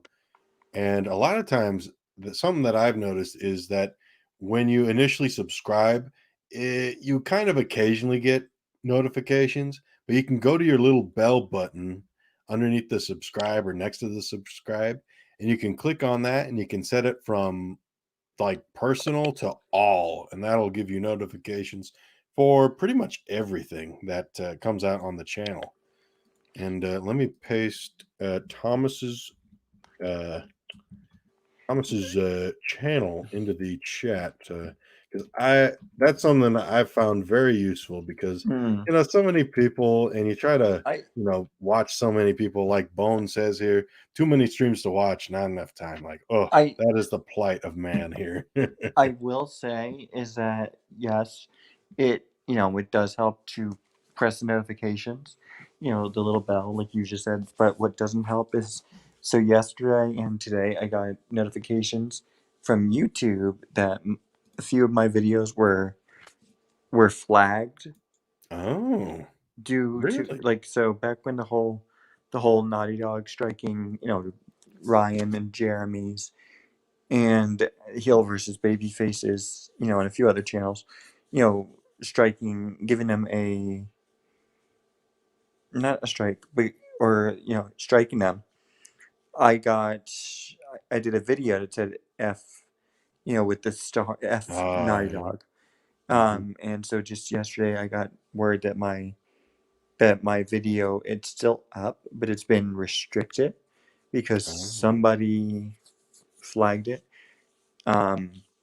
AKA, it makes it tough to view it because it was age restricted, even though I had already set the age restrictions. So I did, and I got that for 3 videos actually, and so it's it's kind of crazy. I don't understand why some people do YouTube as a career, Mhm. because there are people out there within the community who do it as a career. I just don't understand how they can do it, because with YouTube doing all their shenanigans and debauchery and stuff like that. Mhm. Hmm. That's some interesting stuff right there. Hmm. Yeah. How are you doing, Mongo? I'm doing good. Oh my goodness. Just had a huge family gathering today. Not huge. When I say huge, it's like, okay, maybe like 10, probably around 10 or 15 Mm-hmm. people. Had a bunch of people come over today. Had my grandfather's birthday. Well, it was back on the 22nd. So we all got together on today, and we had a nice lunch. Had some Chinese pork. We had some ribs, barbecue ribs. We had hamburgers, hot dogs. The usual good stuff, and it was really nice. It was really nice. And then afterwards, I watched The Burbs for the first time with that one guy, Well, the guy from Big, uh, Tom Hanks. Tom yeah. Hanks. I Well, watched that. It was pretty funny. It was a pretty good movie. before I forget, happy birthday to your grandfather. Happy late birthday. Oh, thank you, thank You're you. welcome. Have you seen The Burbs? No, I have not. It's pretty interesting. You have Tom Hanks. Carrie Fisher plays his wife in that movie, Hmm. and she's probably in her 30s in that at that time of the movie. But It's not bad. Basically, just to give a brief the premise of the movie, you have Tom Hanks and he has some neighbors that seem really creepy, and then everyone else in the burbs or the suburbs, they're like, what are they doing? And that's pretty much the whole kind of thing. And they're like, oh, it's that classic, like, these guys are different. So, and they seem like weird. So maybe let's keep an eye on them kind of thing. But yeah, it was a pretty fun movie. It sounds like an interesting premise for sure. Hmm. So what's your week looking like, Thomas, work Um, wise? I am off. So today I worked a 3 p.m. to 8 p.m. shift. I did lots of cardio because so it was very slow today which is good because Hmm. it's always like it's good when it's semi slow because that way it allows like a little bit of breathing room. And so we have to carry cases of wine and we have to put them up above the shelves. So we have to climb up like ladders, like not like Hmm. like ladders that you see, just like Oh, like, they're not like steep. Well, they hmm. kind of are. So we have to. So you can imagine how, like, because a case of wine has 12 bottles in it, so Oh, super wow. heavy. Hmm. So I had to climb up and put some up above, and it's very tiring at the end, especially when you have to do that. So I think tomorrow, because I'm off tomorrow, and um, the next day, sorry, off tomorrow, and um, sorry, I'm off tomorrow, and then I'm off. So I'm off Monday, Tuesday. Tomorrow I'm going into Boston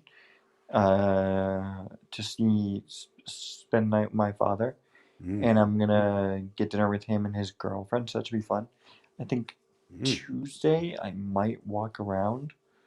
Um, I might get dinner with my mom Tuesday night because I'm off. I mean, I have work. I'm not off, but I have work at 2 on when 2 to 10:15 on Wednesday. So I'm gonna probably see her. I'm gonna probably do something with her. Um, Nothing too crazy. Just trying to take it easy. Getting ready to work retail for the first time ever, like on Thanksgiving, because Mm. Oh, Thanksgiving wow.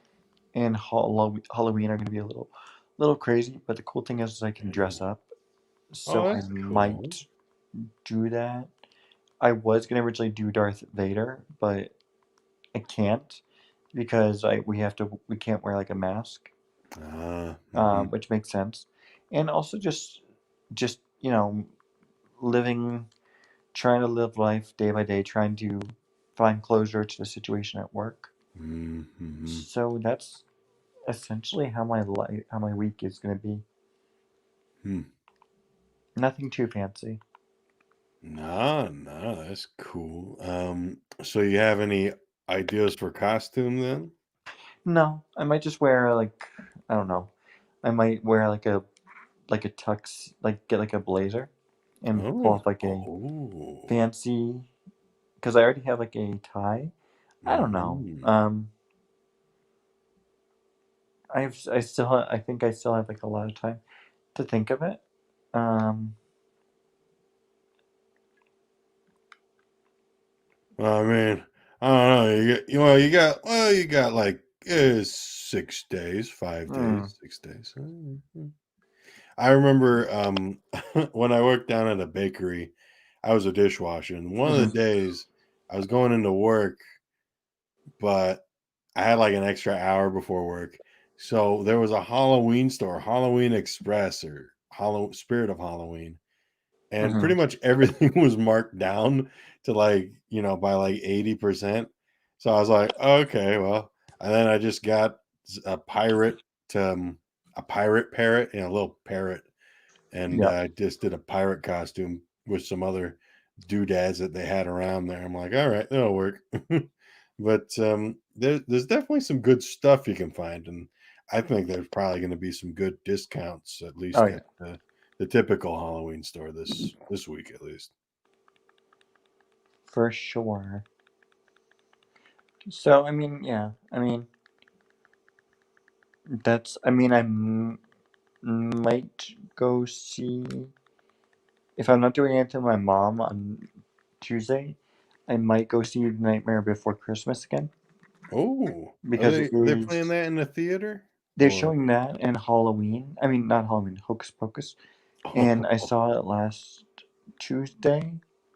And even though it's on Disney Plus, it's one of my favorite movies of all time because Mhm. the songs are classic. The voices, the actors who play the roles, like you have who is it? Chris Sarandon, who played Humperdinck in The Princess Mhm. Bride. He's the voice of Jack Skellington. Oh wow! I never The knew that. the Wow. the speaking voice, the singing Hmm. voice is Danny Elfman, who is Oh responsible yeah. for a lot of the Tim Burton music. He's also the composer for 1989 Batman. Um, and you have Catherine O'Hara as the voice of Sally. Um, Jack's lover. Hmm. You have Paul Rubens, who is more famous for Pee Wee Herman. Wow. What voice does he do? He plays one of the. I think he's either Lock, Shock, or Barrel. Oh wow.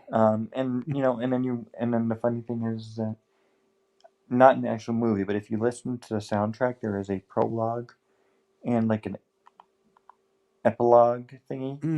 Yeah, I've heard Um, those. Yeah, I've heard those. yeah, and uh, shit, hold on. And you have, and then the prologue and epilogue, you have Patrick Stewart as the narrator, Oh wow. the Huh, Patrick Stewart. that So is awesome. it's worth Huh. listening to the soundtrack because you do hear Patrick Stewart in it. Wow. And look at this. We got good old ABC down in the chat. Oh fuck! Or should we say NABC, Oh god! Man, that's ABC, crazy what ABC. happened. After the stream is done uploading, I will send you a clip of AFK Bard admitting something. Yes. I mean, Something not that after. may shock you. Yes, not after it ends. I'll send it to you after the election in America. Do you know what to do with it, ABC? I hope. If you don't, then that makes me upset. So I already asked you what your favorite songs were, but do you have a favorite character from Nightmare Before Christmas? Oh my god. I know it's tough, right? Thanks, Mongo. Thanks. I think you're incredible, but that just get thanks. So I think fuck. Okay. So for me it's Jack Skellington. Mm. And the reason why, and I think I said this when I was over on Ord's stream, doing the onesie and all that craziness, when I was visiting him, is because to me, you start to kind of, you kind of start to not really like Jack Skellington, Mm. a little bit, but he is very redeemable as a character. Um, like so, I mean, you start to kind of like him, and then he turns on Sally a little bit. Mm-hmm. Um, no, I don't know. I like him because he's relatable. Mm-hmm. He wants something and he's willing to do whatever he kind of can to achieve that goal, and then he finds that it's um, and then he ends up hurting the people that he cares about, but then he finds a way to fix it. Hmm. And I think, we all have been like that. We hurt the people that we care about sometimes when we want something so big that we just don't care, Yeah. And yeah, Hmm. it's got to be Jack because it's, Chris Sarandon.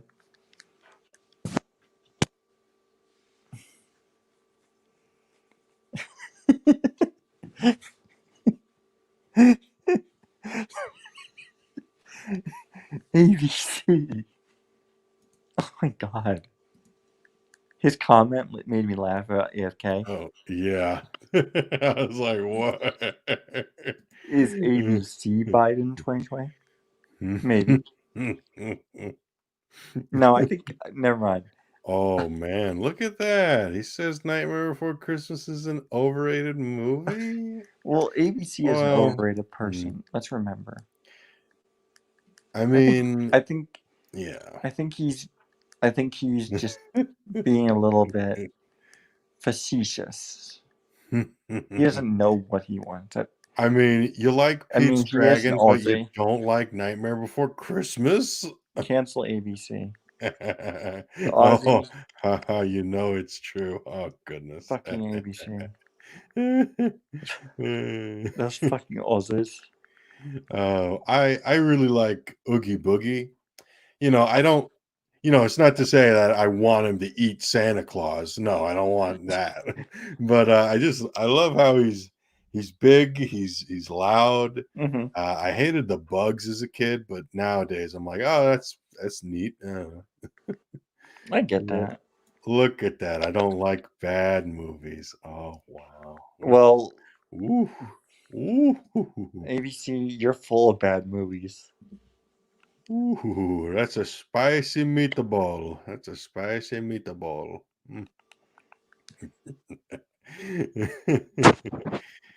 Oh, you're the one who thinks Crystal Skull is the best Indiana Jones movie? I don't think so. I don't think Thomas has ever said that, but I don't know.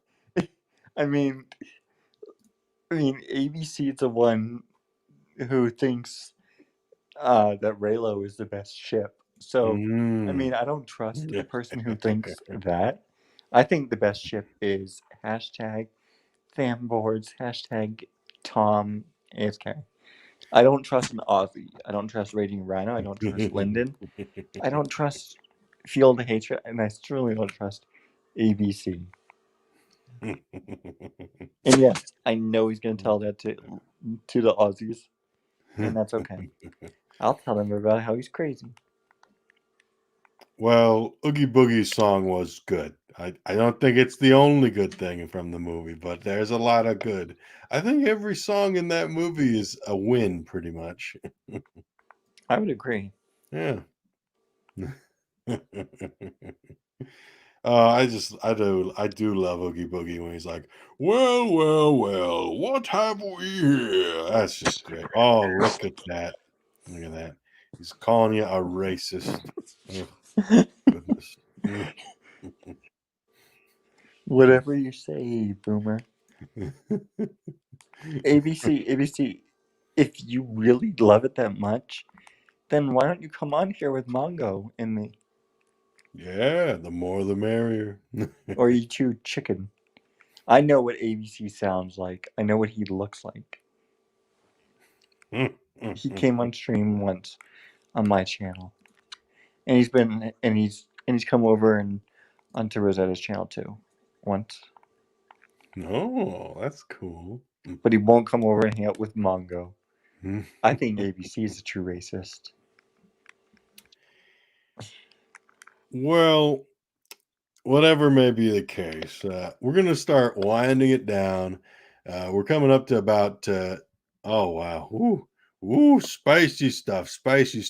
Let's keep no rousing in my chat, boy. No, boy, I don't want to call you boy.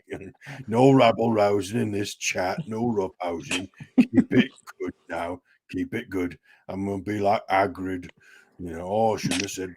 Oh man, many spicy words are being thrown around, and Damn, ABC. many spicy words. ABC, just hush and let Mongo speak. Gosh darn it.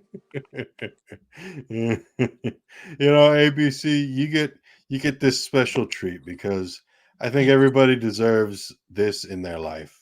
Special treat, special clip right here for you, ABC. Dada! Congratulations. It's a baby ogre donkey thing, man.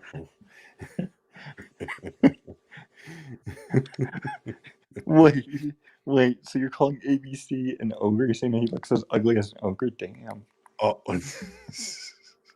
oh, look at this. My high school did Nightmare Before Christmas for a musical. Oh, and I worked on the lighting and had to hear those rubber. Well, I don't think I would go to a school musical of Nightmare Before Christmas. If it was professionally done, then yeah, I'd go to that. But no, I can understand a bit more now. Right, Bone, very spicy. Spicy meatball. Hashtag free ABC. Yes, I would agree with Jeremy 5 for once. Oh, he must be freed. Yes, you must. I think for as much smack as Jeremy 5 and ABC say about me all the time, they are two of the and you. They are you three are three of the biggest supporters in the community of everyone. I mean, I've never seen Jeremy 5 on a stream, so I think he's fake news. But I know that ABC is not chicken to go on a stream, unlike Jeremy 5. But they support everyone constantly, and it makes people feel good that they have an Aussie, and a Jeremy and a Mongo. Oh yeah, look at that. He would come on, but his mic is broken. See, His he's mic is full of broken. excuses.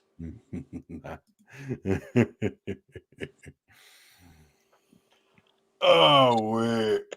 Well, we're coming up to the 2-hour mark, folks. It has been a lovely stream today. It's been a while. It's been a long while since I have done a stream with people on it.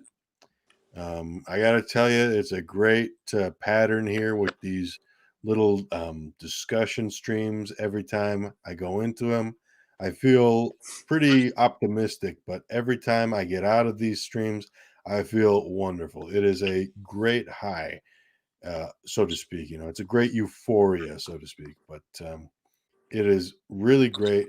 You guys have been a wonderful chat. There's been so many great people who have come in and out of this chat. You have I can't even go all the way to the very beginning, but there's AFK Bard, there's Bone, Kashyyyk Queen popped in for a bit. You got, of course, you have Thomas, the Gilk Man. You have Moira Kitty. You had Rookie Critic, Theme Park Casual. Let's see, we have ABC, of course, Jeremy 5, just so many great people. It really is such a treat and a pleasure to be on here to, just, talk, it's so nice. It's so nice. And, of course, wonderful group of people passed through. There are links all throughout the chat. Look them up. Sir Talks a Lot. He was amazing. This was his first time going on a live stream. And just like JW Accent, the guy is a natural. Mm-hmm. And, he's a natural at this. AFK Bard and Thomas, it was really great to have you guys on. Always a pleasure. Always great to interact with you guys. Thomas, do you have any last things you want to say before I close this out? Yes, so do not subscribe to me. Go and subscribe to Ord's board.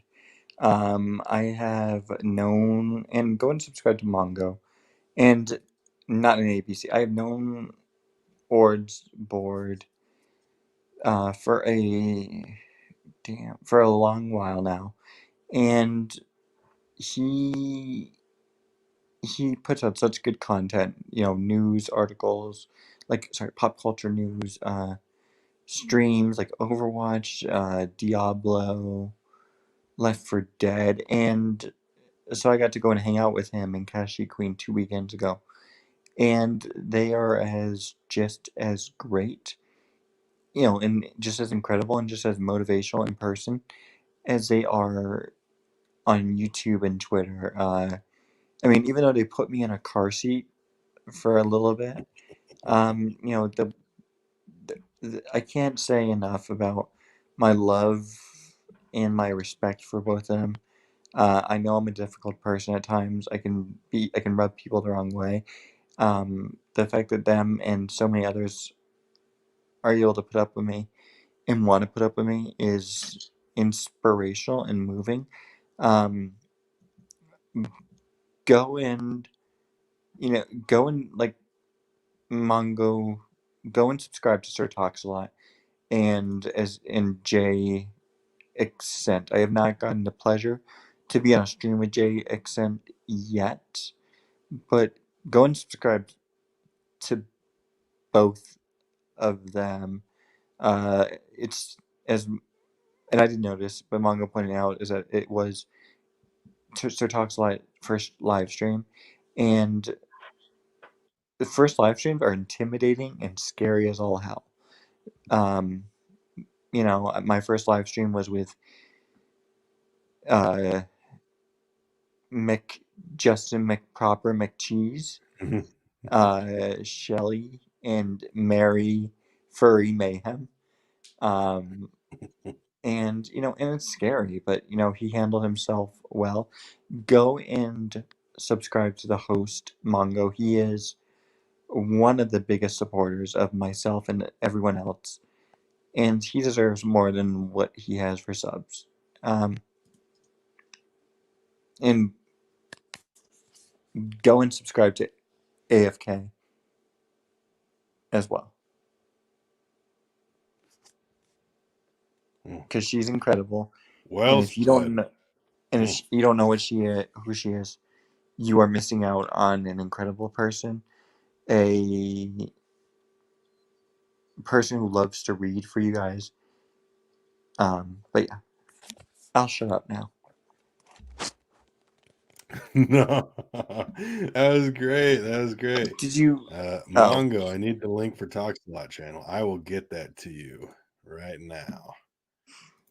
I have a little Word document, and I was like, well, let me put in a few channels, and let me just put some links in there, just so I can do that. I like to think this is a nice evolution here. So let me see. Copy this. Sir Talks a Lot.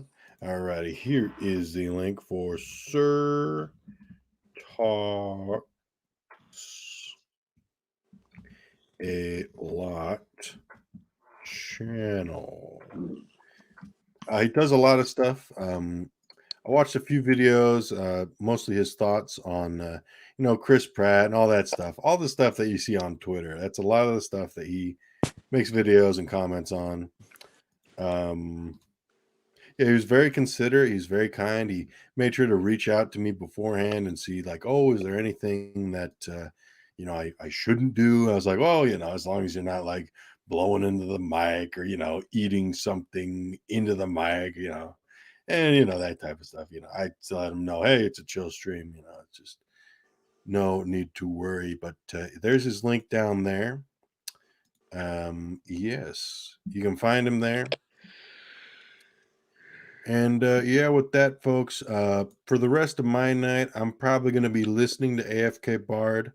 And then I'm also going to be just screwing around in canva.com. I'm not sponsored by Canva, but with Canva, you can do cool stuff like this. Look at that. Look at that. It's Godzilla and Mighty Joe Young. And you get the little my little pineapple logo. I made the pineapple logo in Canva. It's free. You can actually subscribe and pay money for like premium features, but with just the free stuff, because I just use it for free, you can get a lot of stuff done. And just so happens I was doing a free trial of Photoshop this week. So I'm like, I got like 6 days left. I'm like, hey, gotta have some fun, do as much photoshopping as I can. But it's a work in progress. I've been doing so many of these freaking things, and I'm like, well, I could do this all day, just like Steve Rogers. I could do this all day. But anyhow, Oh okay, wow. let's see. The link takes me out of the YouTube. I have to go to the browser. Okay. Well, yeah. Oh, by the way, Bone, you got a Twitter? If you got a Twitter, you just you let me know because I totally want to follow you. But anyhow, folks, it's been great. Fun stream here. Would love to do it again. You probably expect it again in November. Probably a while, and with the holidays and everything, it's like, yeah. Obviously schedules are going to get moved around and all that type of stuff. So I'll let you guys know on Twitter the next time I do one of these things. Again, it's been a pleasure. And I will see you all later. Bye-bye. Bye.